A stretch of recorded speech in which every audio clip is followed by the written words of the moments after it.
Have you ever poured your heart out to someone only to feel like they weren't really listening? Or maybe you've been on the other side, wanting to be more present for others but not quite knowing how. Today on Gem, we're diving into the art of making people feel truly heard, a skill that can transform your relationships and create deeper connections. Let's start with something we all know but often forget. Feeling heard isn't just about hearing words. It's about feeling understood, valued, and respected. And here's the beautiful thing. With a few simple techniques, you can become that person everyone trusts to talk to. First up, the power of active presence. Put away your phone, turn your body toward them, make natural eye contact. These might seem basic, but they're your foundation. When someone's sharing something important, these physical cues say, "You have my full attention, and what you're saying matters." Second, the art of the echo. Ever noticed how good it feels when someone reflects back what you've said? Try this. "So what I'm hearing is," or "It sounds like." This isn't about parroting. It's about showing you're processing their words and checking your understanding. Bonus tip. Use their exact key phrases sometimes. It's like emotional validation gold. Third, the question connection.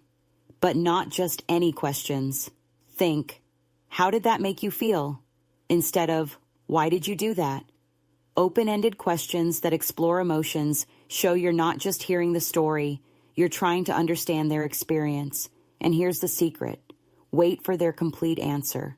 Don't rush to fill those thoughtful silences. Fourth, the validation station. This is huge, folks. You don't have to agree with someone to validate their feelings. Try, "It makes sense that you'd feel that way," or "That must have been really challenging." We're not here to fix. We're here to acknowledge and understand. Fifth, the present pause. In our rush to respond, we often miss the gold in someone's words. Practice the power pause, those 2 seconds after someone finishes speaking. It shows you're reflecting on their words, not just waiting for your turn to talk. Now let's talk about what not to do. Those subtle mistakes that can make someone feel unheard. Avoid the "I know exactly how you feel" trap. Instead of jumping to your similar experience, stay with their story first. Watch out for the solution reflex, that urge to immediately fix their problem. Sometimes people just need to be heard, not helped. And please, resist the temptation to check your notifications, even if you think they won't notice. Trust me, they will. Here's a real-world example. Imagine your friend sharing about a tough day at work. Instead of saying, "You should just quit," or "That's nothing, wait till you hear about my day," try this. "That sounds really frustrating. What was the hardest part about dealing with that situation?" But here's what makes all of this magical. Authenticity. These aren't just techniques. They're tools for genuine connection.